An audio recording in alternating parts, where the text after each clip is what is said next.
Hi, it's Mark Coopersmith, and I am here with my good friend, colleague, and marketing guru, Liz Allen, and we are talking about go-to-market strategies and planning. And we are at this point in our series where we are talking about earned media. And once we wrap up this video, we're going to have one more video, which is going to be a conversation about key tips, insights, and wrap-ups. Liz, to you. Okay, so earned media, as we've talked about, this is really what people are saying about you, and is probably a result of what you put out in the universe from press releases and putting people out there, your product, your brand, your service, what you've exposed people to. It's challenging because sometimes this is such a credible source for you and you want a lot of it, but it takes a long time. This is a bit of a long tail play for you. So these are all these different type of earned media channels, obviously press coverage, obviously reviews, um, social mentions, people sharing and talking about you, external blog posts, all those pieces. But I'm going to get into a little bit more here as we just as I give you some examples. So if I look at customer reviews, do not underestimate the importance of customer reviews. I think it's something like 96% of people believe a customer review and it helps drive their customer purchase. I actually had to pull this for a presentation for my boss the other day. They're critical in the customer journey. And so whatever you can do to engage in these review cycles, there are a lot of platforms that let you do that. I would advocate that you write back to every customer if they're reviewing you, whether negative or positive. And happy to talk about that at another juncture too. And we do see that, whether it's in Yelp or TripAdvisor, good reviews, bad reviews. You see some businesses are very responsive, thanking people for their feedback, or if they didn't have a great experience, either apologizing and trying to provide some rationale as to why that happened as well. Exactly. And when you're small, every review matters. Yeah. It's only one review that can turn people away from your business, and it takes five positives to, really cajole a Well, visit. and on things like Yelp or TripAdvisor, we just look at the number. Oh, Right. it's a 4.7 out of 5. That's good. A 4.3 out of 5, not so good. Only a couple of bad reviews can knock you down. Right. So word of mouth is another one. And I think for startups, it's important because it doesn't really cost a lot of money, but please don't underestimate the importance of telling your family and your friends and getting the word out in your social channels and everything that you own and control. Because especially with key influencers and people who talk a lot or have a lot of followers, this can be really, really important for you. So make sure that you're getting whatever messaging you have and you're starting to craft spread throughout your organization, however big or small it is, so they also can propagate the word of mouth with your org. You just said something that's often really important, which is getting that word out inside your organization.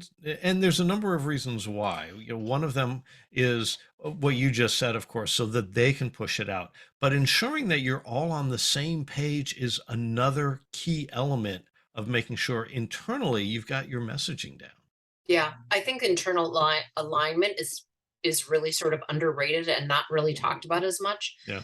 But that's the face of your brand. I mean, those are the people who come to work and spend 8, 12, sometimes 20 hours, thinking about what you're bringing to market, and having them engaged and knowing what the plans are, what's going on is absolutely critical. So So here, share with us exactly. Now we're looking at earned media as we take a look at our framework. so let's go back to our environmentally friendly Salesforce API. Here's where I really want to create awareness and advocacy. So I'm moving past that part of the life stage of where we would maybe stop just for a startup. But it's important for me as the CEO of this company to make sure I've got some awareness and I've got some advocacy, especially with this broader environmentalist audience, that Salesforce community, and also my investors. So I really want this press coverage, and I'm really hoping I get it. So I want to know that XHEC, name of my company, is committed to saving the planet one Salesforce API at a time. And this is innovative and it's uncharted territory. And I'm just going to help save the environment everywhere I can. The things that I need to do to get this kind of coverage is to create a press kit. I need to pitch that press.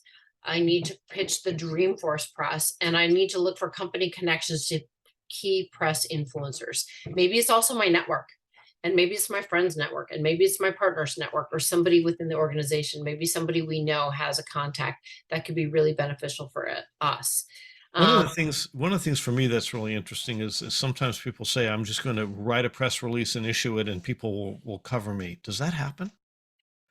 Not really. Yeah. So when we take that attitude, right, how do we approach that, right? What is the press interested in covering? How do they approach that? And how do we maybe tie that back to who our customer is? Yeah, it's interesting. I mean, press coverage, it's I just recently had this conversation. There needs to be a hook. There needs to be a sense of timeliness or something that brings it to everyone's attention. If I can touch this in 6 months, what does it matter? But maybe it's my launch, it's my go to market, and I've got something new and innovative, but I need a little bit of wind in my sails. Maybe I've got a great key hire I want to focus on. Maybe there's something because it's Dreamforce.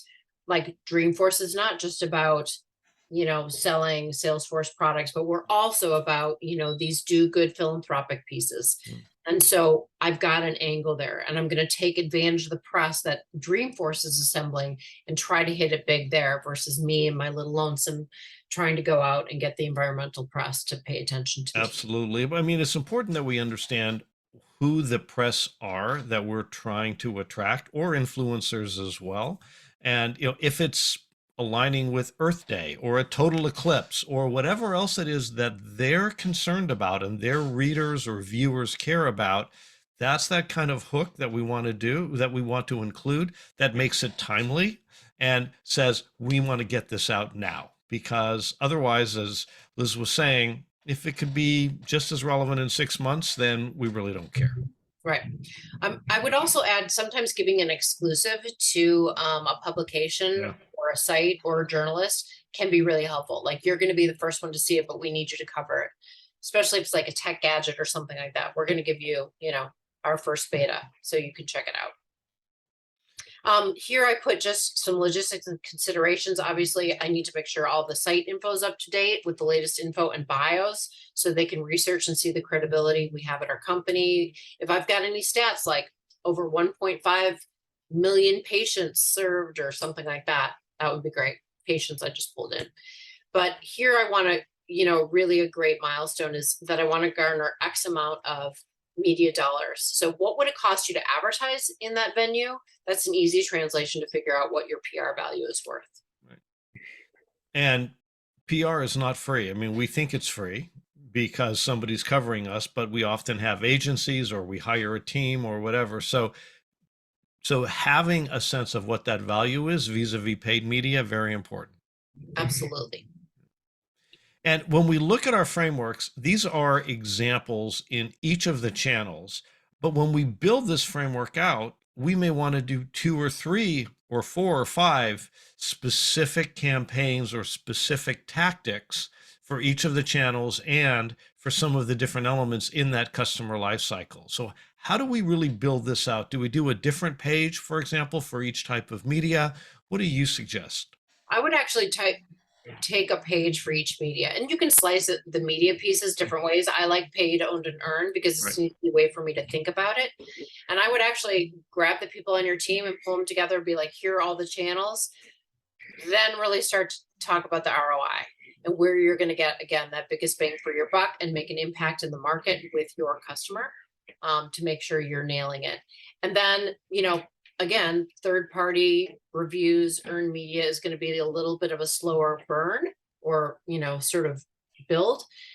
But if you start planting seeds now, you'll help yourself later. It's not like you wait until the end, but you start planting as you go along. So let's say we break it down by each of these different channels, and let's wrap up here and we'll come back with some final tips. Then how do we also think about each of the different steps in the customer life cycle? Do we want to kind of run that across all of those to make sure that we haven't skipped a step, that we have some of our media mix pointed Yeah, at moving our customer along every step? absolutely. And so what I would do is really talk about that customer life cycle. That's where you're anchored, and that's why it's on the far left. Sorry, I should have said that. start with that. How do I build awareness? And in this case, I can do awareness and consideration and trial all in the same piece because I've got an event at which I'm trying to target or something like that. But awareness, what are all the things I need to do or could do? Then I get to this next phase. Then I get to that trial piece or purchase or whatever. What are the things I can do there? And have I exhausted all the resources or then do my channels overlap? And I've learned that because I've done this piece, that my website is actually the foundation of whatever I need to put forward into the market. And But you it's need to got to be tie that into successful. everything. Yeah, exactly. Perfect. When we come back, we will have some final tips, tricks, and a wrap up. We'll see you then. Thanks.